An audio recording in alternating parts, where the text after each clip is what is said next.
applicant. Each session will be judged by a bench of five. The top two ranking from each round will then qualify for the finale. So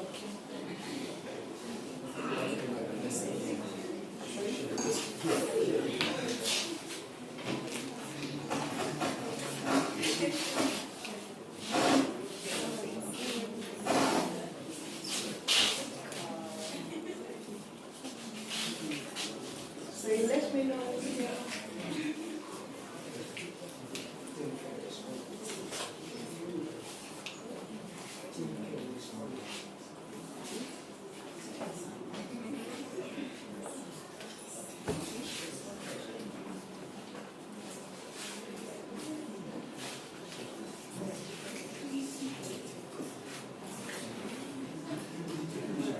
Am I audible? Yes. So we have H versus K and S versus G. Is that fair? Yes. Is that okay? Any complaints? Alright, so H versus K will be in courtroom 1, this is the space, and then S versus G will be in courtroom 2. Let us move. Finish by 5 p.m. So the girl is ready. Please note that in this semifinal.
Hi everyone, just like Joel said, congratulations upon making it to the next round. My name is Philip Shoma, and I'm excited to listen to what you all have to say. Good afternoon, everyone. Hilda Bukoto is my name. Congratulations upon making it to the semi-finals. May the best man win.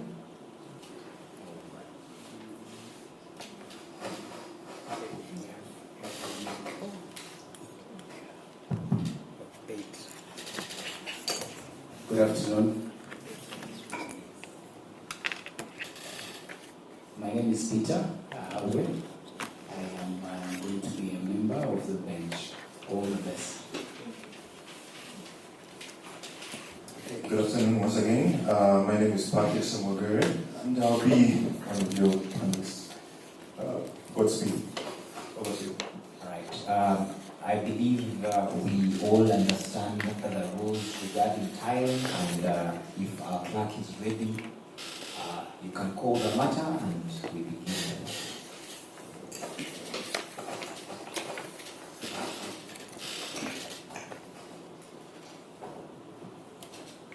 The matter before the High Court of Uganda is between JV versus Attorney General and others.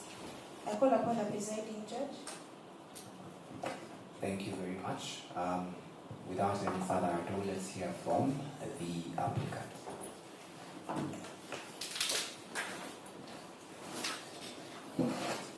Last my lords, I seek the indulgence of court that we recognize the seniority of the AG and he can dispense the introduction part.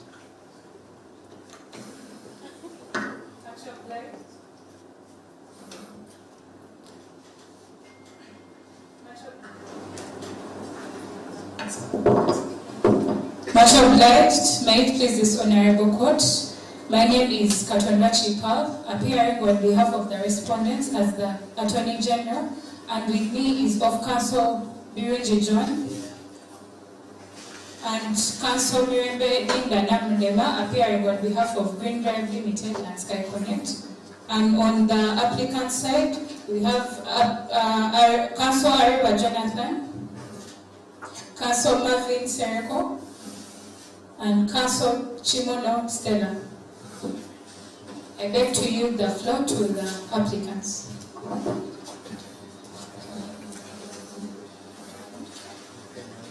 Good afternoon, my lords. My lords, it is always an honor to appear before this honorable court, especially in the dispensation of justices and officer of court, to assist in that heavy duty. My lords, as earlier introduced, I'm Jonathan Areva, appearing for the applicants, Solar Wheels and Eco Motors, trading as a joint venture. My lords, I will use 14 minutes of this court's time to submit on the preliminary issues of jurisdiction and admissibility and subsequent issue 1, and co-counsel Marvin Sereko will use 16 minutes to submit, rather 14 minutes to submit on issues 2 and 3, and we'll reserve 2 minutes for rejoinder. We are, of course, with my land friend Kimono State as Devil Counsel. But if that is a clear roadmap to the court, I will now proceed to address the merits. Proceed, your colleague is addressing, you'll be addressing jurisdiction and admissibility. And issue 1 in 14 minutes. And subsequently, Sereko Marvin for issue 2 and 3 in 14 minutes, and 2 minutes to rejoin. Your Lordships, the case before you rises from the decision of a parliamentary committee, and as such it falls to this honorable court on grounds that it has been challenged, and pursuant to Article 139 of the Constitution of the Republic of Uganda, this court has unlimited original jurisdiction that can be exercised even in peculiar circumstances like this one. This is a matter that ordinarily, when given recourse to the Competition Bill of 2022, which we cite in a persuasive manner, would ordinarily fall before a tribunal, but taking cognizance that tribunal has not been yet established, it falls to the High Court under such jurisdiction that is original and limited. to submit my lord that when there is no specific forum provided for, to add specifically by law, then the High Court can exercise such jurisdiction. This is pursuant to the decision of Stephen Mowero in Simba Properties Limited versus Vantage Basin and Farm. Your Lordships, Honorable Justice Stephen Mowero, much obliged for this. is not your colleague. Honorable Justice Stephen Mowero. Much obliged, Your Lordships, and with maximum respect to the Honorable Justice, Your Lordships. And which decision is that you're talking about? Simba and Vantage are very many decisions. Your Lordships, I'm talking about the decision of March 2011. Yeah, which has a citation. Your Lordships, I'm talking about miscellaneous cause number. Your Lordships, miscellaneous cause number 43. Much obliged, Your Lordships. Your Lordships of 2011, Your Lordships. 2011. Vantage Basin. Yes, Your Lordships. 2011. Sorry, my lords of 2021, Your Lordships. Sorry for the indulgence, Your Lordships. Your Lordships, I will now proceed to address this court on the issue of admissibility. My lords, the issue of admissibility denotes the fact that before parties litigate a matter in a court, they have exhausted their available local remedies. To that end, I have already highlighted to the court that this is a decision of work, which is a parliamentary committee. And as such, there is no other local remedy that the applicants could go to challenge such a decision. And in those ambits, it then falls to this honorable court to be litigated. My lord, I pray that this court finds that this court is vested with competent jurisdiction, and as such the matter is also admissible and properly brought before this honorable court. Your Lordships, I will now proceed to submit on the merits of issue 1. My lords, the rendering of issue 1 is that whether Green Drive's exclusive agreement with SkyConnect for access to 8G high-frequency network constitutes an abuse of its dominant position. And my lords, before I delve into the merits of this case, I wish to highlight also to this honorable court that competition law, which is the premise of our submissions, is one that has not been greatly traversed by the legal regime of our country. And as such, we will rely heavily on persuasive jurisprudence, persuasive statutes from other jurisdictions. We invite this honorable court to exercise a level of liberalness in the interpretation of these statutes, so as at the end of the day to ascertain the correct position to promote fair competition in the premises. My lords, I will now go straight to that submission under issue 1. Your Lordships, firstly, we will establish the presence of a dominant position, which we will define pursuant to the decision of Hoffman versus the Commission by the European Court of Justice. Your Lordships, the decision of 1976. The European Court of Justice defined a dominant position as a position of economic strength enjoyed by an enterprise individually or collectively that gives it power to behave to an appreciable extent independent of its competitors, consumers, and customers, but also particularly forecloses other entities from entering such competition in the market. Your Lordship, to that end, a dominant position entails two strong things. One, that an entity behaves independently of its competitors, but two, that it forecloses other competitors from entering the market. Your Lordships, it is imperative that we define what a relative market is. And Your Lordships, we will try to evoke the jurisprudence. Defining a what? A relative market? Your Lordships, it is imperative that we define a relevant market. My lords, and we will... And before that, did you simplify the meaning of a dominant position to mean one that acts independently, or it's attributable? It's a resultant effect, or it just occurs from the interpretation of that decision? Yes, my lord. Is that your understanding, or you're overly simplifying it? My lords, I'm only simplifying the requirements that for an entity to be in a dominant position. Yeah, but also as you do that, let it not lose the real meaning in the principle in the case.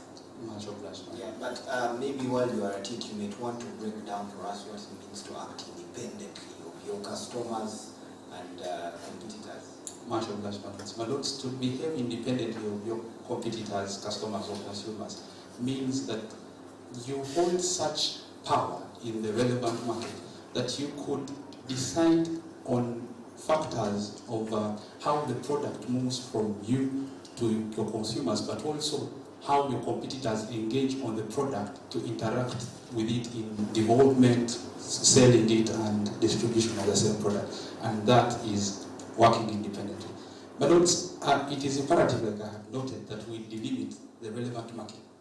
And to that end, we will rely on the jurisprudence again of the European Court of Justice in the case of United Brands versus the Commission of 1976, where Justice Stewart Mackenzie that while delimiting the relevant market, it is important to look at the view from the standpoint of the product. And your lordships will submit that in the case we have two products. One is the electric. Has there been growing jurisprudence from that decision? Much of that we have now shifted from the product, but there's an element of maybe attributable elements that come with the product. Yes, your lordships, and I was coming to that. In the decision of the United States versus the US versus Microsoft, your lordships, and these two cases have similarities, your lordships. Firstly, in the United Brands case, they decided that while interpreting the banana clause in the case, they decided that when there are two products, one distinguishable from the other, then there can exist two relevant markets. Your lordships, I invite this honorable court to apply that decision and compare it with the decision in the case of US versus Microsoft, which suggests that when there are products that are accessories to another product, then that is the same relevant market. Your lordships, from the two decisions, it can be drawn that there are two important products in the same relevant market. And you'll find that in the premises, my lord, the relevant market is electric motor vehicles that use the 8G smart charging chip. And to that end, we submit that when we're looking at the relevant market, then the product that we should look at is such vehicles. My lord, having submitted that, we establish that Green Drive, pursuant firstly to paragraph 3, line 3 of the facts, enjoyed a significant market share in trading in electric vehicles. But secondly, pursuant to paragraph 4, it entered an exclusive agreement with SkyConnect so as to trade to be the only entity that can access 8G frequency for its smart charging chips. We established that these two standards qualify it to be in a dominant position under the two cited jurisprudences, because then it enjoys a dominant position in the relevant market of electric motor vehicles, but also in the accessory of a smart charging chip, it also exercises a dominant position. Your lordships, we submit that unless this court has an indulgence, we have established that there is a dominant position, and we will now dispense the burden of showing that this dominant position has since then been violated by the respondents. Your lordships, to prove that there is violation of this dominant position, we will establish two tests. One, that contrary to section 10, clause 6, pardon me, my lords, contrary to section 10, sorry, my lords, clause 10, sub-clause 6 of the Competition Bill, and section 10, clause 1, together with section 8 of the East African Competition Act, both Green Drive and SkyConnect have violated the dominant position they hold simply by foreclosure and limiting other competitors from taking part in the relevant market. Your lordships, we submit that in light of the decision of Oscar Bonner versus Media Print, the decision by the European Court of Justice of 26 November 1998, an entity that forecloses its competitors from accessing an essential facility in innovation has abused its dominant position. You speak about essential facility. How did they define essential facility in that case, and do you think a mere component, of which there are many alternatives, constitutes an essential enough facility as to meet that test? Your lordship, an essential facility is one that fosters, that is premised, And an essential facility is defined from a case-by-case basis. And that's why I'm saying in this particular case, we would think that an essential facility would be one that is indeed essential for the functioning of the thing that we're talking about. The thing we're talking about here is an electric car and smart charging chips. Is it essential for them to have 8G for them to function? Your Lordships, if I am permitted the latitude to analogize, my Lord, in innovation, the more recent the innovation, the better performing the innovation. It is a submission that it is an essential facility for any innovator in smart charging chips. Your analogy sounds like expert evidence. Have you ventured into creation of some of these things that the latest on the market is what would be ideal? My Lord, I have not ventured, but it is a presumption that can be made even when you look at innovation and technology vis-a-vis the product. And that's why. So I'm more concerned. Of course, I didn't see an analogy. You didn't refer me to anything else apart from the industry. I am more concerned about whether in a world where you're saying there is innovation, it is impossible for you to innovate without 8G, to innovate around 8G. In fact, in this case, it showed us that even without the 8G licenses, you actually managed to get to come up with SCCs that can access 8G UHF intermittently. My Lord, and we seek to be pointed that what we challenge is not the manufacturing of a special charging chip, yes, but a special charging chip that can access 8G frequencies. And as such, we submit. And now, the essential part of that is which one? Is what I'm curious to know. What makes it essential? And we submit, my lords, in that claim, that when you foreclose access to 8G, then you have not foreclosed what you developed. You have foreclosed whatever we could develop to access 8G. Which brings me to the next aspect of this discussion. You understand that from paragraph 3 of your facts, it appears that these 8G UHF-enabled SCCs were an innovation, a new device, an innovation of Green Drive, the respondent, right? My Lord.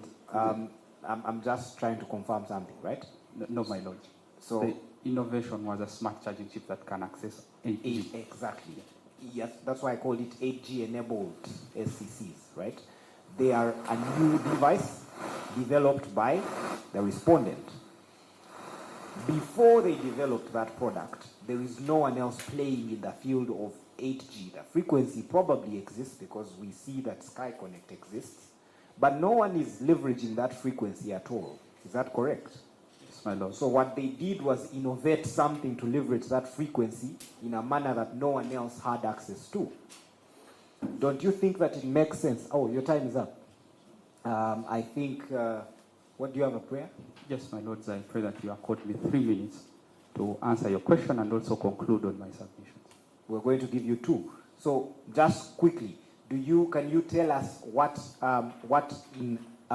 given that this is the innovation, wouldn't it be to stifle innovation if we say you cannot benefit from years of research and development that gave you that edge as a first mover? Your Lordships, it is our opinion that stifling innovation is what they did. When you stop us from creating what can access 8G, as I've already pointed out, then you're stifling innovation. Perhaps if they had put a patent or a copyright to their innovation and say that the innovation we make cannot be in the same way as theirs to access 8G. But when our clients, the joint venture, come up with their own ways to innovate at smart charging chips that can access 8G frequencies, it is not in any way violating.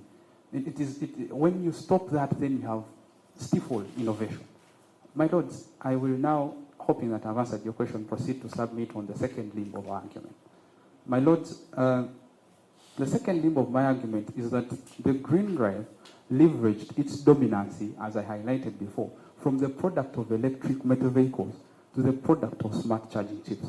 As I demonstrated to this court, Green Drive enjoys a dominant position in the trading of electric motor vehicles.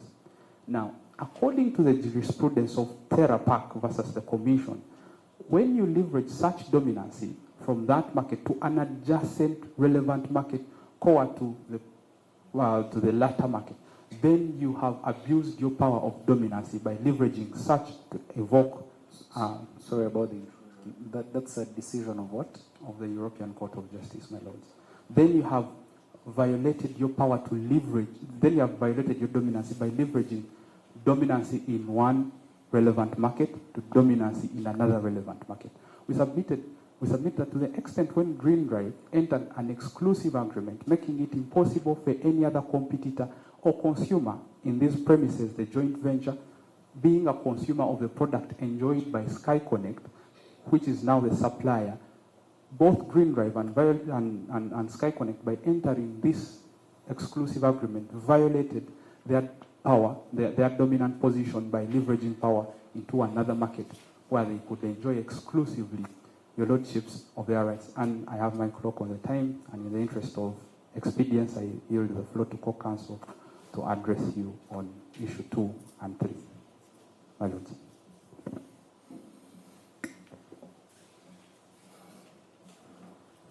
Thank you very much.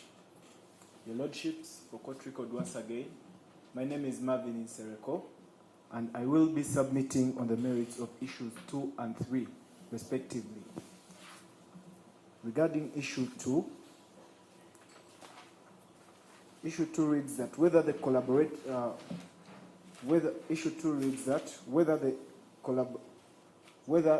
the Eco Motors and Solar Wheels Collaborative Partnership, also termed as the JV, has transformed into an anti-competitive cartel.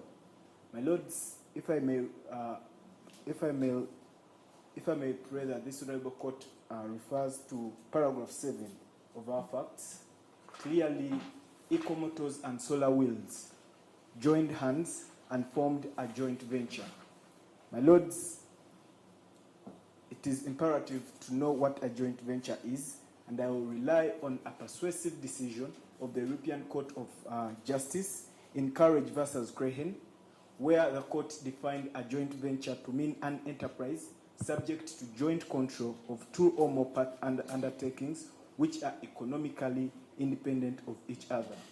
My lords, a cartel, on the other hand, I will rely on also a persuasive decision of the Supreme Court of the United States in the 2009 decision of the United States versus the National Lead Corporation. My lords, in that case, the court defined the term cartel in a scope of business and competition law to mean, in its versatile form, an agreement of companies or sections of companies having common interests so as to prevent extreme or unfair interests. My lords, I also cite the Treaty on the Functioning of the European Union as a persuasive instrument to this honorable court, specifically under Article 101. My lords, the provisions of Article 101 clearly define, regulate, and prohibit agreements, decisions, and concerted practices that have an adverse effect on the market. My lord, with that, I now... What treaty is that you're relying on? The Treaty for the Functioning of the European Union. Is that the closest binding treaty that you can find, or authority? No, my lord. I will also rely on other statutes. Thank you for the indulgence, my lord. My lord, I will refer to the Competition Bill of 2022 of the Republic Laws of Uganda. Counsel, is it a submission that that's binding law? Because the member of the bench asked for binding law. And the first idea that comes to your mind is a view? No, my lord. Thank you for that indulgence, my lord. My lord, as earlier on established by the lead counsel, it is clear that there is shallow jurisprudence, specifically on competition law in the Republic of Uganda. That's noted, but you're defining things like cartels, defining things like joint ventures. I don't want to think Wakanda's jurisdiction or, jurisprudence is that shallow and petty. We have nothing with joint ventures. My lord, we referred to jurisprudences of, we refer to international jurisprudences in defining what a cartel is and what a joint venture is. However, my lords, I will also refer you to the interpretation section of the East African Community Competition Act, which also defines a joint venture in conformity with the decisions that have already established. With that, my lords, the applicants submit that there was no cartel. In any case, my lords, if in any event this honorable court is opined to think that there was a cartel, the applicants also submit that provisions of the competition bill, read together with the Treaty for the Functioning of the European Union and the East African Communities Competition Act, do not in per se prohibit cartels. However, my lords, they all in unison declare as illegal all acts, agreements, decisions, and concerted practices that have a negative adverse effect on the market. With that, my lords, the applicants submit that the collaboration between the Ecomotors and Solar Wheels did not constitute into a cartel. And in any case, my lords, if this honorable court is of a view that it could have been a cartel, we also submit that it did not constitute an anti-competitive cartel. My lords, with that we submit basing on provisions of Clause 8, specifically Subclause 3 of the Competition Bill 2022, which defines and establishes acts or agreements that constitute to anti-competitive behavior. These acts include bid rigging, limiting and controlling the production, supply of the market, and the investment. My lords, there is no evidence. Just a moment. Just want to ask: is the East African Community, the act that you cited on competition, is it silent on those principles? Much obliged, my lord. My lord, the act also provides for the act establishes, defines, and regulates these anti-competitive behaviors. Section 5 of the East African Communities Act, my lord.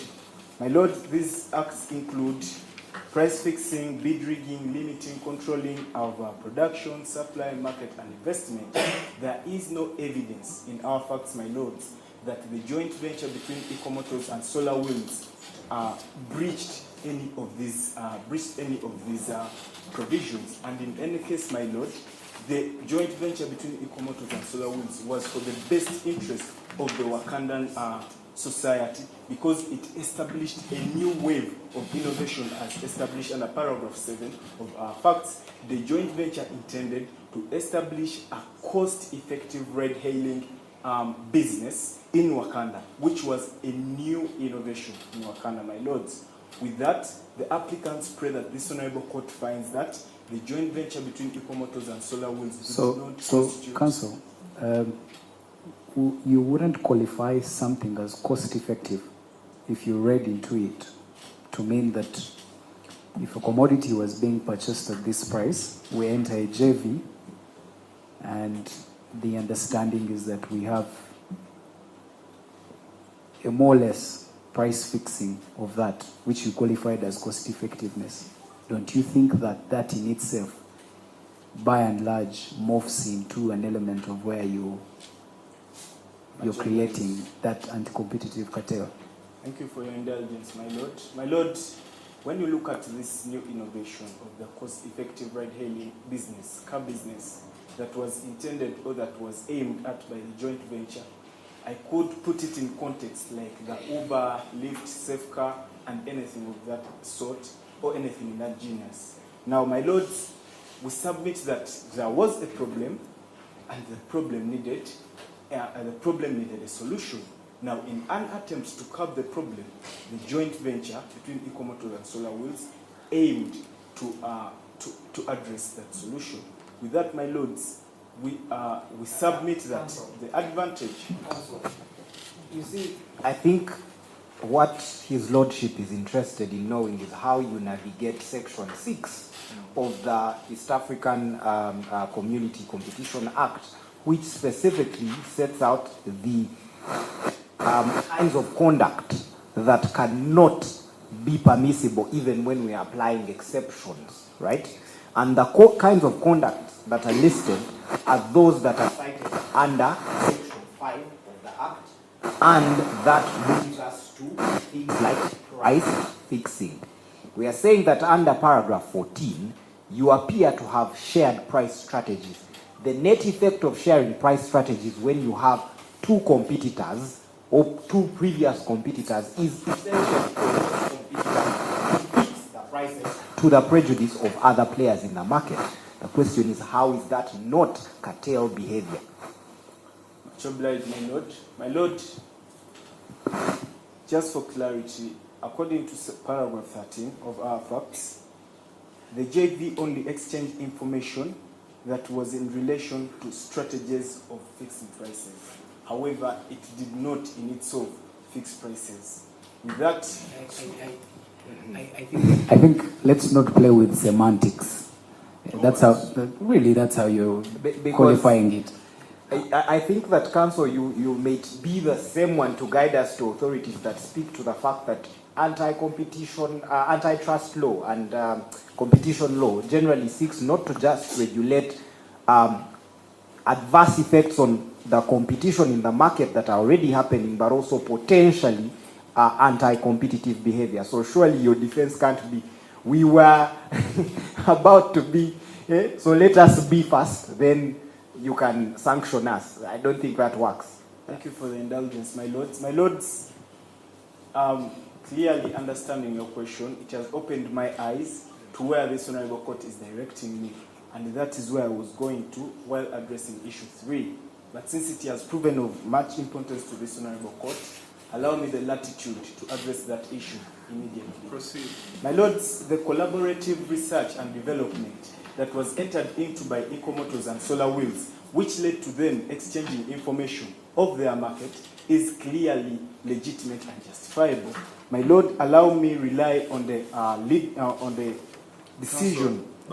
Before you go any further, the same information that you're referring to, and if I may quote paragraph 13 of the facts, the same information that was, that was beyond their scope of collaborative nature is the one that you are calling legitimate as per the investigations. Much obliged, my lords. My lords, the investigations of work should not be termed as conclusive. Really? Because the reason we are before this Honorable Court is because we think the findings of work were unjustifiable. However, my lords, putting that aside, I will address your question directly. My lord, when we look at the effect balancing test, my lord, as established under Section 5, I think before you may want to actually clarify exactly what you're trying to explain to his lordship, because when you say we shouldn't necessarily take works conclusions, rather findings as conclusive, you may want to show us the reason why work may have been wrong based on the facts, the same facts that we pick work's decision. Much obliged, my lords. My lords, on that issue, I will respond to it basing on provisions of Section 6 of the European I'm keen mostly on the facts. What facts demonstrate that work was probably wrong about your behavior being anti-competitive, outside the scope of the collaboration, things like that? That's really what your lordship is. Much obliged, my lords. I would invite this Honorable Court to paragraph 13, specifically the last line, paragraph 13. We understand that paragraph 13 is saying that that's potentially anti-competitive behavior. And we have told you that that's not enough for us to hold their findings as not well-grounded. But I'm curious to know if there is anything in the facts that could probably point us to something that maybe work did not consider that you would want us to consider. Otherwise, what reason is there for us to think that to stop us from maintaining the holding that, your behavior was potentially anti-competitive, which is as good as saying it is anti-competitive, and we can nullify it. Thank you very much for that guidance, my lords. Then I would invite this Honorable Court to rely on paragraph I would invite this Honorable Court to paragraph 9 of our facts, Which? where the joint venture sought to get a license from Sky Connect, which indicated that it had an intention to trade lawfully. My Lord. So that would constitute an implicit admission that now, after trying to trade lawfully, you noticed you couldn't do it, you decided to trade unlawfully. No, my lords, that is not what I mean. However, in our defense, your lord, my lords, the denial of this license also led to what we call commercial necessity to compete. My lords, commercial necessity to compete comes in where Green Drive, which has a dominant position as earlier on established by the lead council, denied the license to Eco Motors and Solar Wheels, of which we are all competing in the same market. And you see, since your time is up, in the next 30 seconds, please address us on whether simply because Green Drive violated antitrust law and was penalized in the same way that you are being penalized, why should we then find a problem with the works finding? I mean, Green Drive, yes, let us grant that Green Drive messed up, it did something terribly wrong and anti-competitive and made you respond in a certain way, but that certain way was also anti-competitive. Shouldn't we, sanction both of you? I mean, it's within our powers to do that. To oblige my lords for that indulgence. My lord, as I was going to submit, Section 5 that prohibits these anti-competitive behaviors is not cast in iron and stone.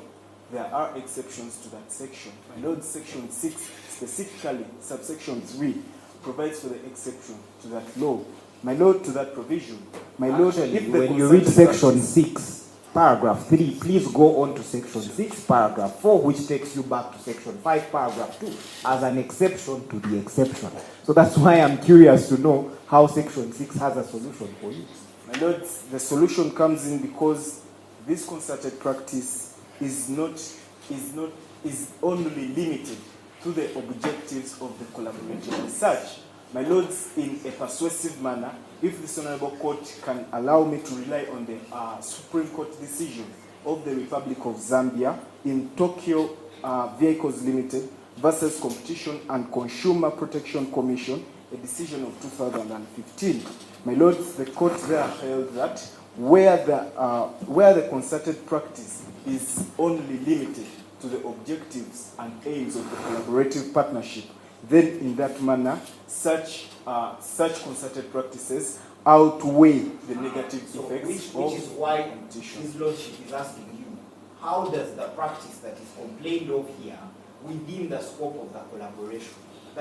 Answer that and give you. Much obliged, my lords. My lords, I'll answer that basing on provisions of paragraph 7 of our facts. The reason why we had a collaborative partnership was because we wanted to develop electric vehicles with advanced charging technologies. My lords, with that, we submit that was the aim and the purpose of our collaboration. And every information we shared was in line with developing this technology, which also led us to an aim of coming up with a cost-effective ride-hailing service. My lords, with that, I know my time is fast spent. I pray for 30 seconds to make the prayers of the applicants. We will refer to your written memorandum for the prayers. Thank you very much. Much obliged, my lords. We raise the case of the applicants. Thank you very much.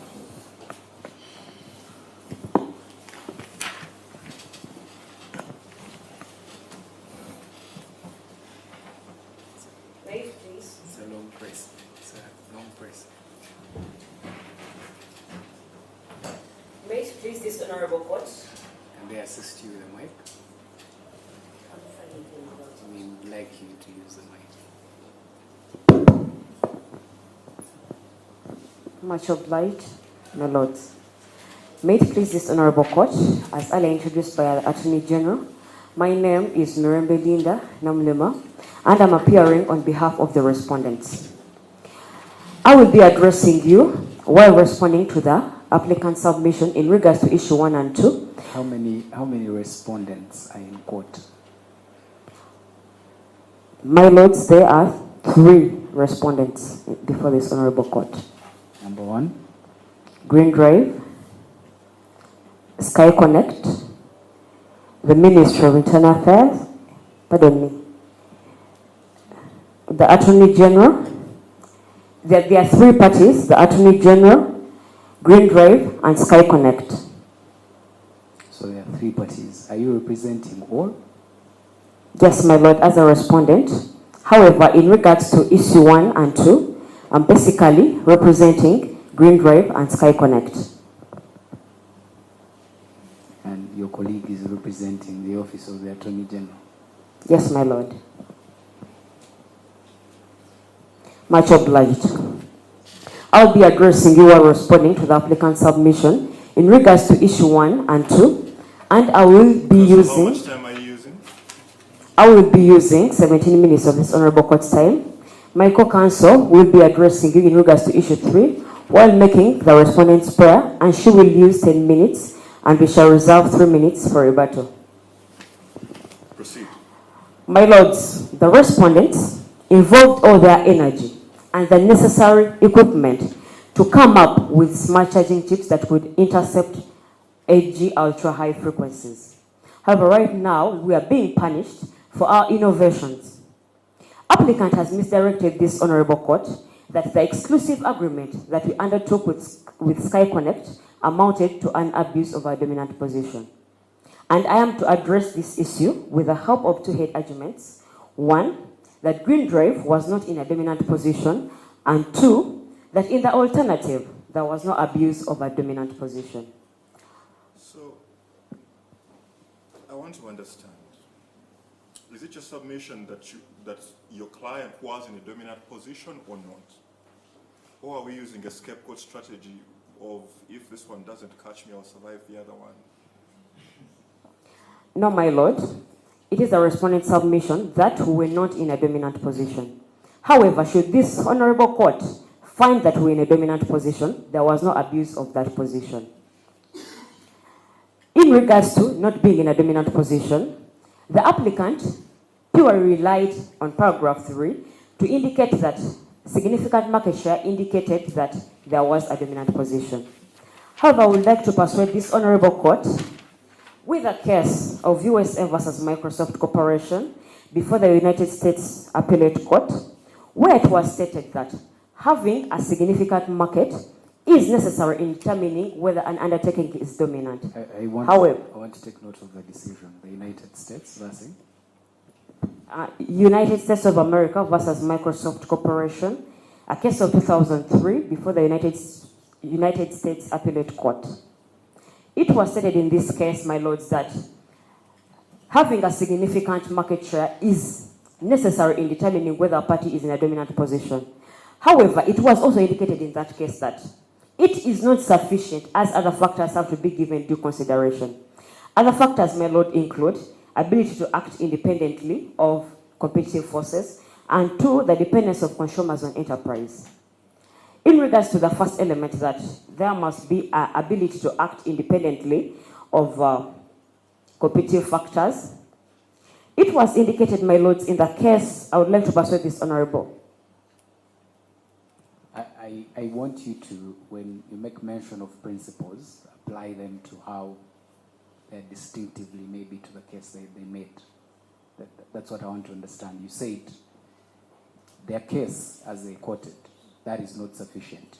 So you're relying on 2 elements that you're saying bring about the difference. Could you lead us on how the difference is in your case? Does that guide you? Much obliged, my lord. In response to your concern, it was indicated in the case of Ri Viswamba, M. Dofoidi, and Vodafone India Limited before the Competition Commission of India. It was stated in this case that for an undertaking to be considered in a dominant position, it should occupy a position of economic strength. It was also indicated in this case, my lord, that existence of strong competition in that same market is sufficient for the commission to hold absence of dominance. If you be kind enough, my lords, to please turn to page 1, paragraph 7 of the statement of facts. It was indicated that other prominent electrical vehicle manufacturers in Uganda include Eco Motors and Solar Wheels. This is sufficient evidence to prove that indeed other competition existed in the Wakanda market, that is, from Eco-Motors and Solar Wheels. The second element is to the effect of dependence of consumers on enterprise. It was stated that existence of other available options to consumers also negates dominancy in the market. If consumers have other options, it is not sufficient to rely on the fact that they have significant market share to determine that they were. Council, I am curious. Are you alive to what the applicants have submitted is the relevant market in this particular case? Yes, my lord. What is the relevant market according to the applicant's case? The market of electrical vehicles in Wakanda. Your lordships, perhaps I might have been listening to a different team, but as far as I can remember, the applicants seem to be taking the view that the relevant market of which we are talking is the market for 8G supported standard, smart charging chips, not the market of electric vehicles. In fact, the reason why they cited for us the decision they cited for us the decision of United Brands and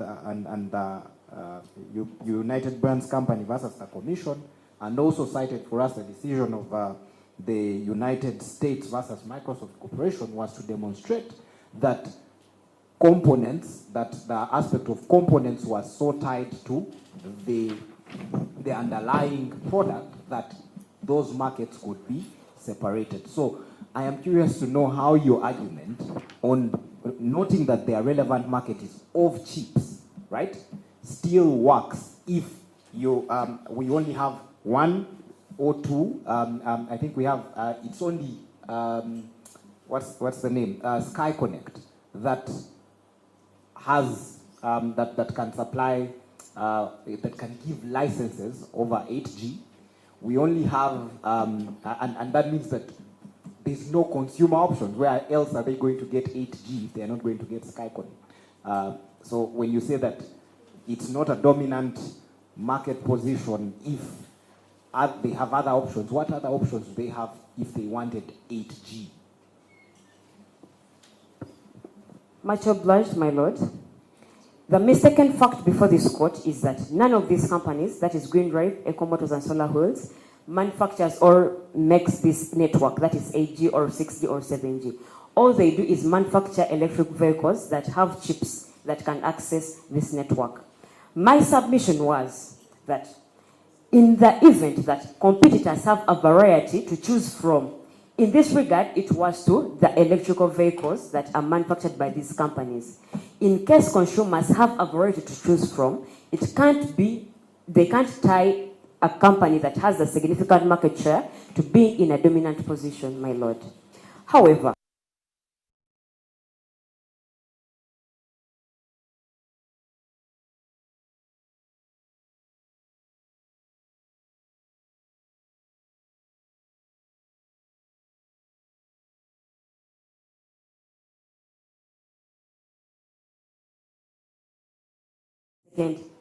head argument that in the alternative, there was no abuse of the dominant position.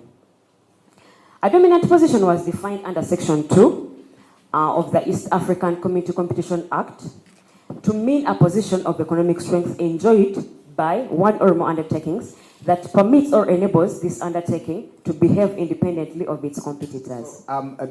First, notice that very definition and refer back to what you just told us, that where there are more than one big players in the market, there cannot be a person with a dominant position. That definition itself envisages a situation where there is more than one dominant player in the same market. Don't you see the contradiction in those very premises? Much obliged, my lord. It is pretty evident that this honorable court has found that Green Drive is in a dominant position.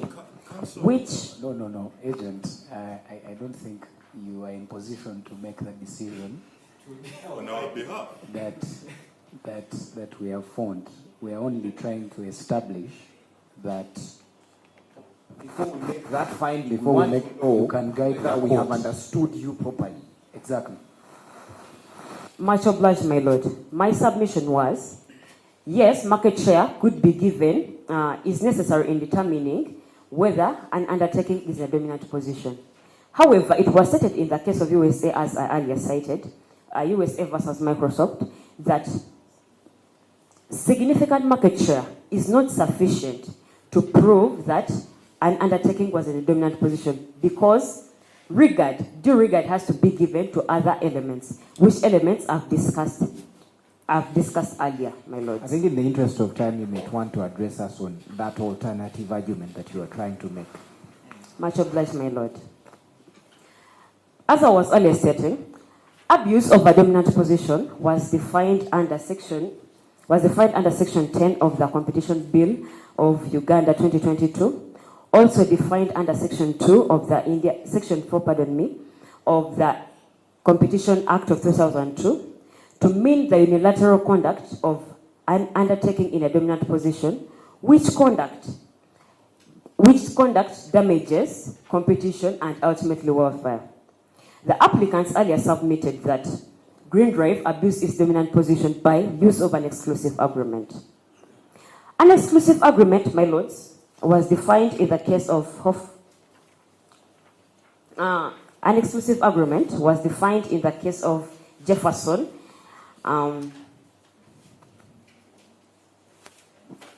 Jefferson Parish Hospital District Number 2 versus Heidi, a case in the U.S. Supreme Court of 1984. It was defined to mean a legal contract wherein one party commits not to engage in similar activities or transactions with other parties during the agreement term. My lords, the applicants submit that the essence of undertaking this exclusive agreement by Green Drive with Sky Connect was to limit access to AG. However, it is the respondent's submission that this exclusive agreement was entirely and purely in the spirit of protecting the patent of the respondent, that is Green Drive. Green Drive had come up with an innovation. Was to protect the what? The interests of the respondent, that is Green Drive. Okay, so I think to move this along, I am interested in how you work around the requirement under Section 10 of the ESC Competition Act that a party does not engage in behavior that results or enter into agreements that result in a vertical distribution agreement. A vertical distribution agreement includes one which has the effect of foreclosing business from, rather, sources of supply from other competitors and consumers. In this case, you seem to agree that the effect of your agreement is to foreclose supply from other competitors. So the question is, how do you go around that requirement, the mandatory provision of Section 10, that you do not engage in vertical distribution agreements, lest you be found to be engaging in anti-competitive behavior? Much obliged, my lord.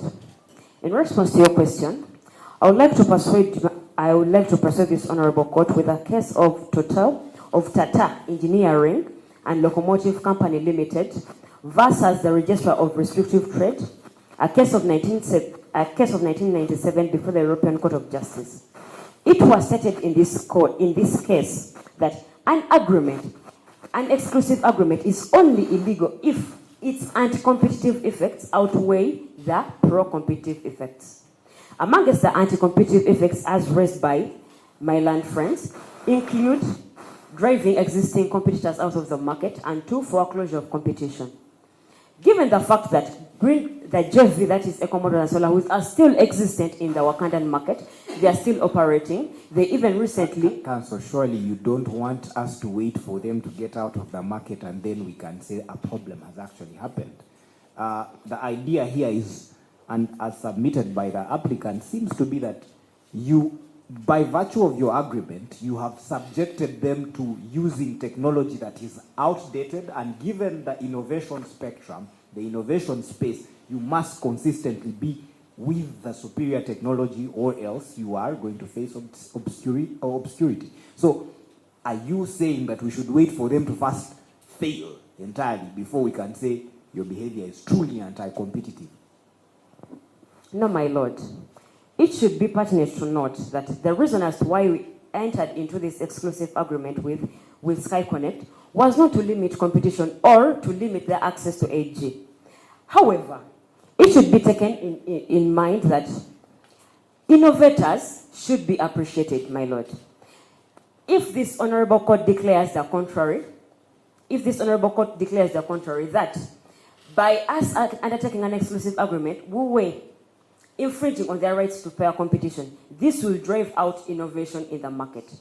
My lords, during innovation, money is put into this process, energy is put into this process. If at all innovators can come up with an idea, they develop their commodity, but they can't enjoy the benefits of their work, it is really going to drive innovators out of the market. It should be kept in mind that the reason as to why, before even we look at the innovations we're making, we are a business entity and aimed at making money. Okay. So, and we hear you. The concern that we have is there is a network, right? What we're speaking about is a network that you are foreclosing from other people. In fact, in the words of the applicant's counsel, it seems to be that you are leveraging a dominant position of a smart charging chip maker and bringing in also the dominant position of another market, which is the licenses to 8G, and saying, me who made an 8G capable chip, I should be the only one to ever make such a chip. Surely, do you think that that is in the interest of innovation? And even if it were, if we were to use the test that you cited for us, does it have a better benefit if only Green Drive can make 8G capable chips than if more people could make 8G capable chips and more innovation can be made around the 8G network? Which one would give us a better benefit in your opinion? My lord, it should be taken into note that by the time Green Drive entered into the exclusive agreement, no other company in Wakanda was using 8G. As earlier stated, the JV, that is Ecomoto and Solar Wheels, were only using 6G and 7G. By the time they entered into this exclusive agreement, no other company was using this network. Secondly, my lord, for an exclusive agreement to be valid, it should be time-bound. And this agreement this agreement at hand is not perpetual in nature. Given the fact that it is an exclusive agreement, as indicated under these facts, it is only reasonable to allow the innovator of the smart charging chips that could access the network to enjoy their time while they to enjoy their benefits and. You say that the agreement doesn't run in perpetuity. Out of curiosity, how long is it to run for? Is there a time limit for it? My lord, before I respond to your question, I've noticed that I'm only left with very few minutes, and yet I've not yet submitted on my second issue. But I respond to your question, and I request for extra minutes to answer your question and conclude on. Proceed, counsel. For a moment there, I thought you were about to blame the bench for your inability to handle the issues, but proceed. How much more time do you want? 5 minutes, my lord. We'll give you 2. Much obliged, my lord. 3. The bench is generous. Much obliged. In response to your question, my lord, your question was, what is the time limit of this agreement at hand? It is so unfortunate that the facts don't give us the time limit of this agreement. How? You decided to assume that it will not run in perpetuity. Much obliged, my lord.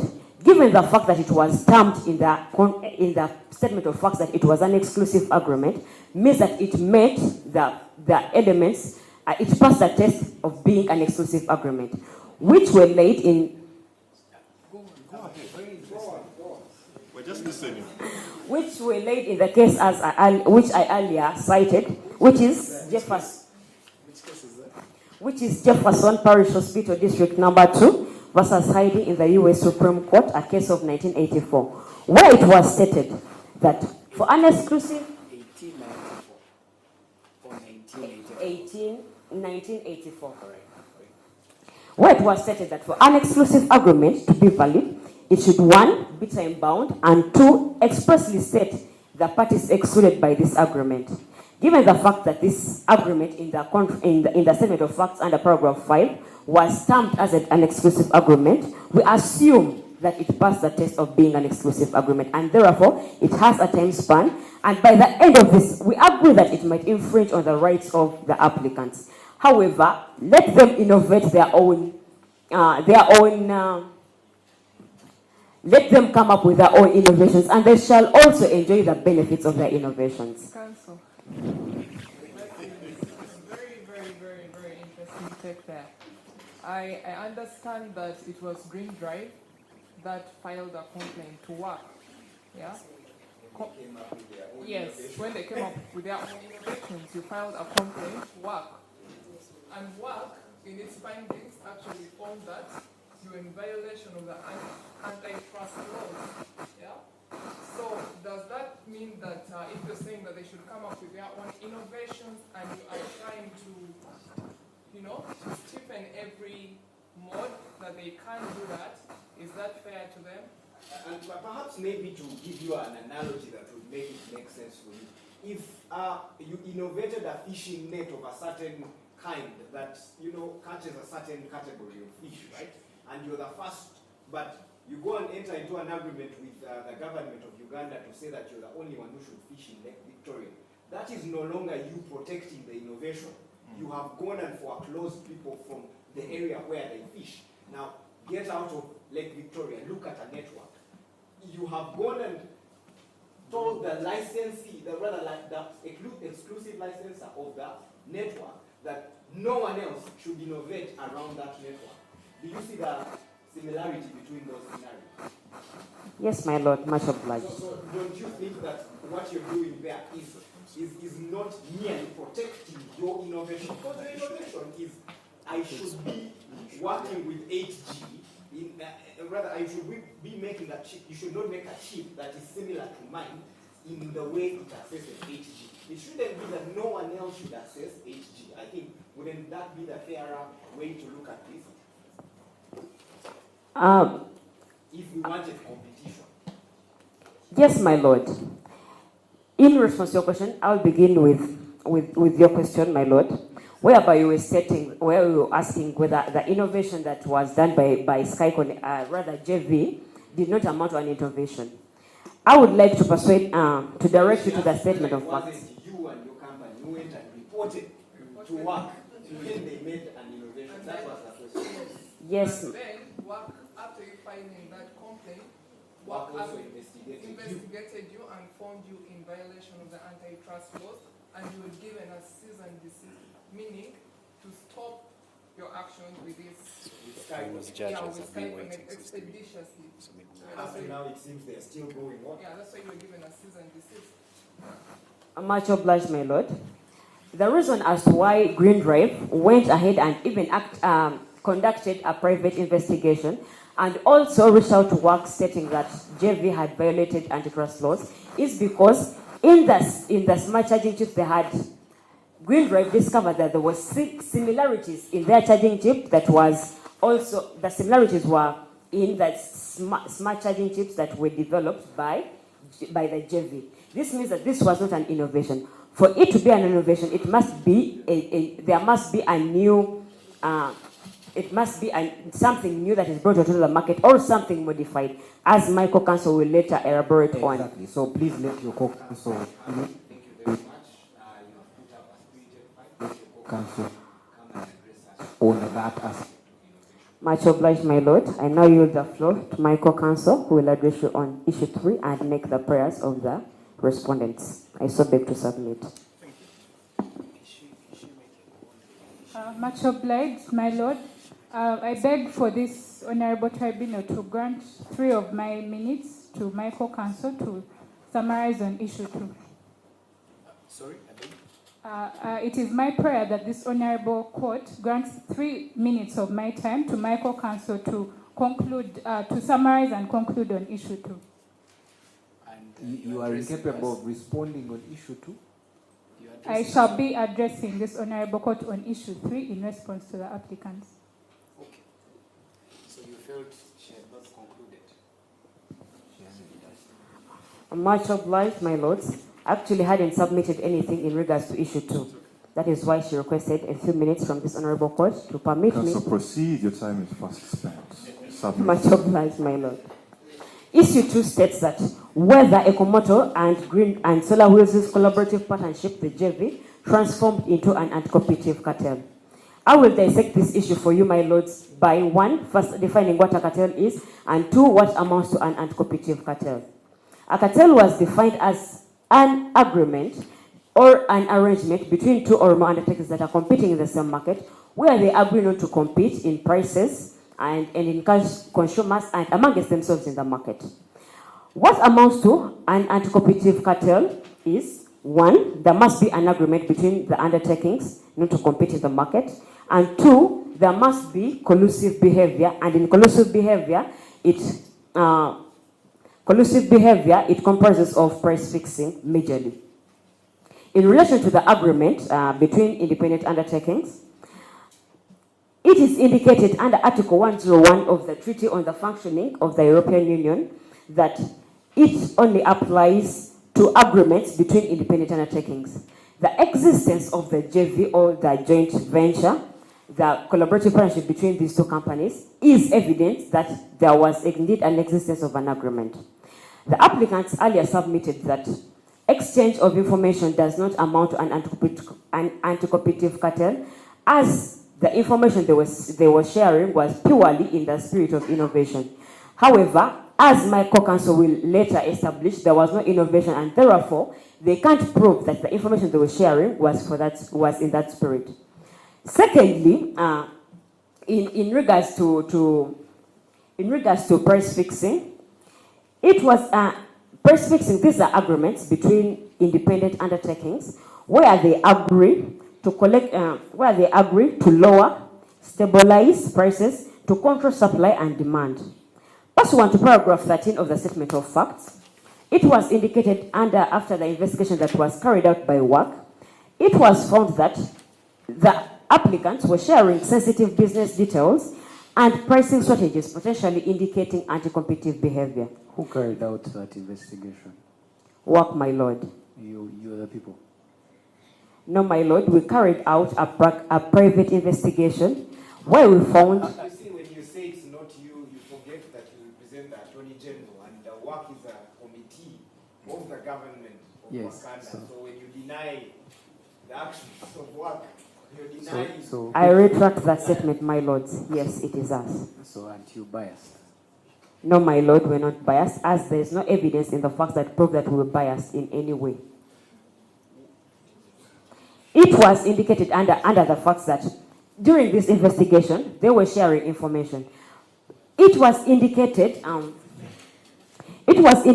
in the Uganda Law Reform Commission, titled A Study Report on Competition Law, Chapter 2, Restrictive Trade Practices, page 95, by Professor Joseph Kakoza, the chairman of this commission, where he stated that, I noticed that my time is up. I yield the floor to my co-counsel.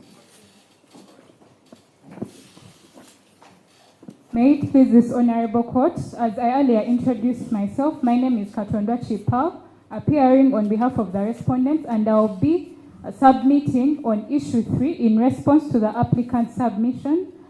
Issue 3 states that whether the collaborative research and development efforts between Ecomotos and Solar Wheels constitutes legitimate technological innovation. My lords, legitimacy is of utmost importance if there is to be growth in any state, politically, economically, or even socially.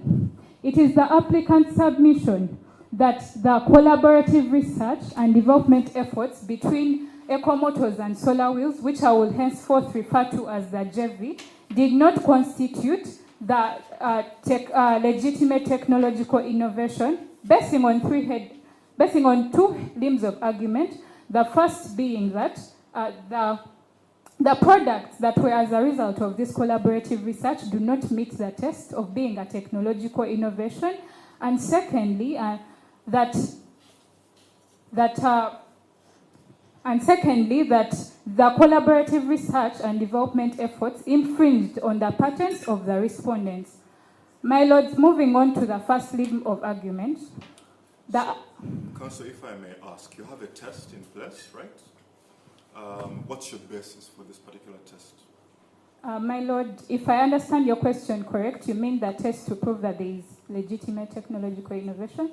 Yes, my lord, according to Section 2 of the Industrial Property Act of Uganda of 2014, an innovation must consist of a new or of a creation or an improvement that is considered to have certain intellectual property rights. And furthermore, my lord, according to Council, before you get to Christopher, in the same act, isn't there anything else that you can rely upon for this test? Apart from the definition, which doesn't seem to cover all the elements you want to put across to this bench. My lord, my lord, much obliged. I intend to rely on that definition and further persuade this honorable court with that another definition. Council, let me be a little more direct. Sorry for the interruptions. Have you addressed your mind to any other, perhaps, bits of this act or a similar act that perhaps lays down these elements or principles that you want to put across, so that we may sail on from there when we are sure whether you've read these provisions or not? Then I'll let you be. Much obliged, my lord. That particular definition is what the respondent relies on, and further relies on the definition of Christopher Freeman in his book, The Economics of Innovation of 1982, on page 289, that shows that an innovation is a new or improved product or process that has been introduced into the market. In relation to the instant facts, my lord, pursuant to, if I may please refer to this honorable court to page 2, paragraph 10 of the facts. It shows that the JV developed electric cars with an SEC charging system that accesses 8G, and this was not new, as it was already existent in Wakanda. Furthermore, my lords, I beg to persuade you with the case of Sazao Zaigzemi Electronic Technology Company Limited versus Shenzhen Yusheng Technology, a case of 2019, where the Shenzhen Intermediate People's Court in China held that the infringing chip that was produced by the defendants was an infringement of the patents of the claimants. I'm sorry to have to stop you, but regarding your assertions about the novelty of the technology at hand, I just want to find out one thing.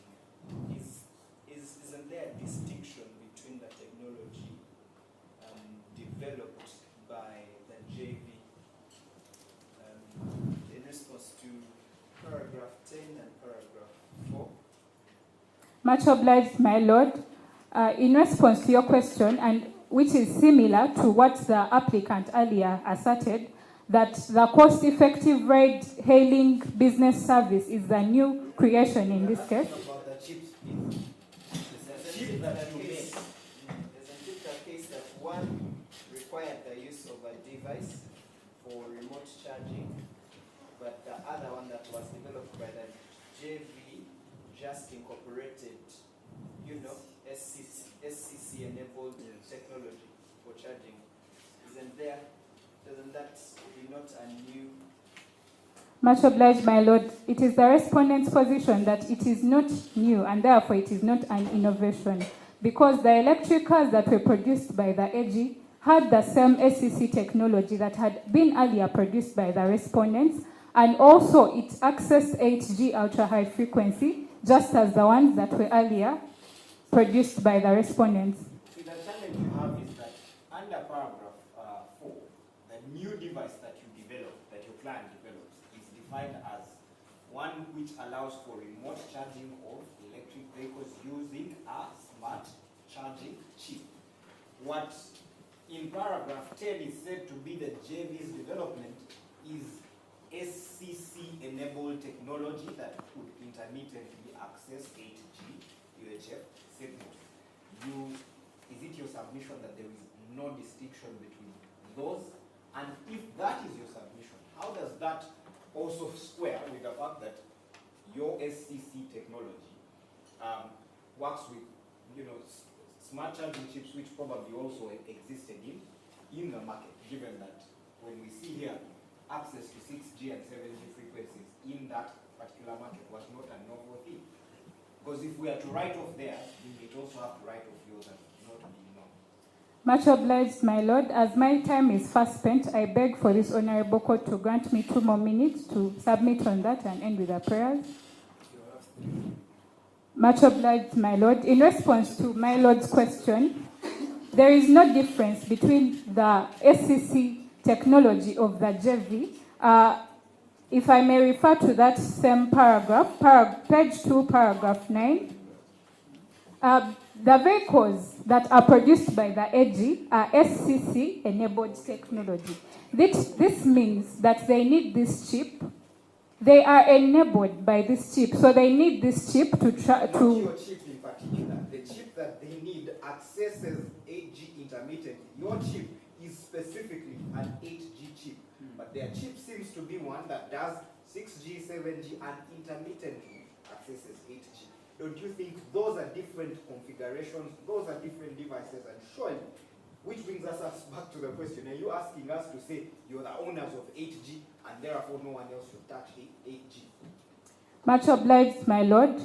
It is the respondent's submission that the matter in contention is not how the SCC chip accesses the 8G ultra-high frequency. The matter in contention before this honorable court is that the electric cars use the same chips that were earlier produced, that were a new creation of the respondents. And that takes me to my second limb of argument, that the patents of the respondents were infringed on by the JV producing a product that was our invention, my lords. And I beg to persuade this honorable court with the case of Cairns versus Ford Motor Company in the U.S. Court of Appeal, a case of 2009, where it was held that Ford Motor Company, having produced an intermittent windshield wipes that were an innovation of the applicant, it was regarded as patent infringement because that had been an invention of the applicant. And in the instant case, the SCC charging technology was an invention of the respondents, and therefore, by the JV applying that same technology, it infringed on our patents, my lord. Furthermore, my lords, Section 26(1) of the Patents Act of 2016 prohibits this same act that a party that does not have a patent is not supposed to make, use, or vend a product that is produced by the patent holder. Therefore, there is no way that the applicant can claim that their product was new or it was an innovation simply because it was cost-effective. My lords, it is our submission that since the applicant did not engage in any research or development, it is not fascinating that their product is cost-effective because they simply copied it from the respondents, my lords. If I am of no further indulgence to this honorable court, I beg to move to our prayers. The respondents pray that this honorable court declare that firstly, the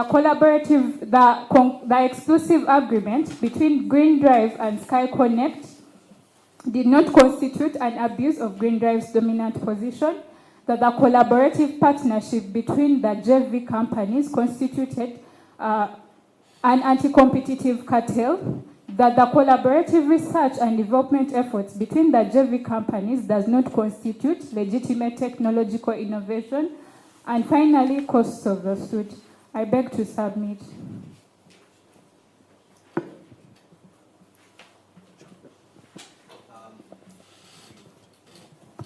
questions. Let's try to make them extremely short and. Thank you, my Lord.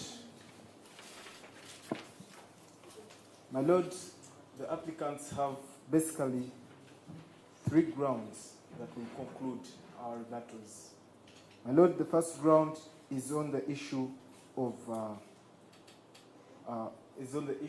collusion that was established by the applicants, by the respondents. My Lord, we submit that the joint venture between Ecomotos and Solar Wheels is totally independent of their status as companies that manufacture electric motor vehicles. My Lords, a collusion between 2 companies can only become anti-competitive if it is in the same field of manufacturing. In this case, for example, Ecomotos and Solar Wheels. My Lords, we submit that the joint venture between Ecomotos and Solar Wheels was specifically entered into to venture on the new technology of cost-effective hair riding services as a new business that they wanted to bring in the market. With that, we submit that there was no collusion, and with that, the respondent's argument that collusion led to anti-competitive behaviors on that limb fails. My Lords, we also submit on the issue of the dominancy of Green Drive in the market. My Lords, as Area Roll established, Green Drive's exclusive agreement clearly foreclosed all doors to the competitors. My Lords, with that, the respondents have failed to demonstrate to this Honorable Court how other competitors in the same market would access, for example, L8G ultra-high charging frequencies. With that, my Lords, having established a dominant position, and that Green Drive used that dominant position to leverage its power to other sectors like the smart charging systems. The smart charging systems is in itself an abuse of its dominant position. My Lords, to conclude our submission,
applicants also submit a prayer that this Honorable Court finds in affirmative, that in the negative, that the collaboration between Ecomotos and Solar Wheels did not constitute into an anti-competitive cartel.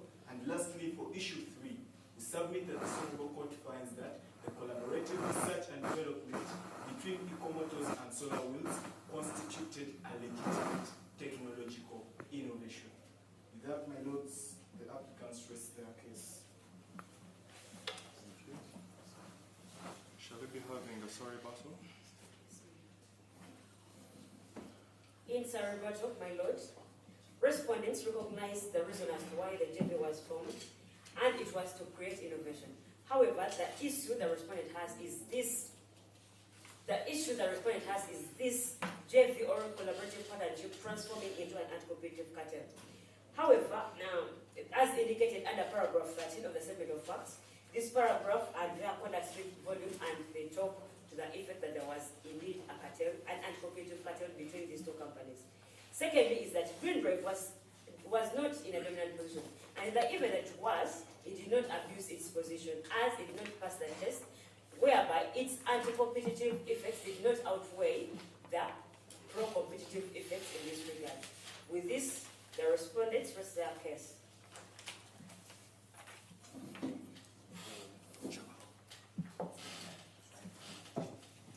Thank you very much, everyone, for what has been an amazing.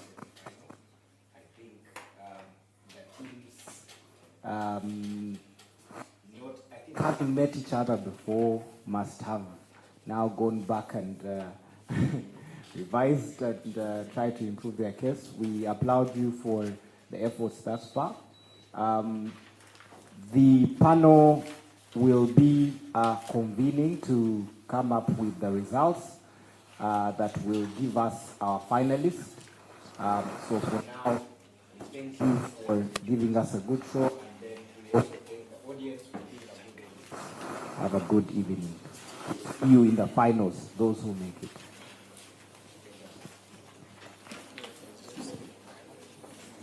What I had is they asked us to get out so that they can carry.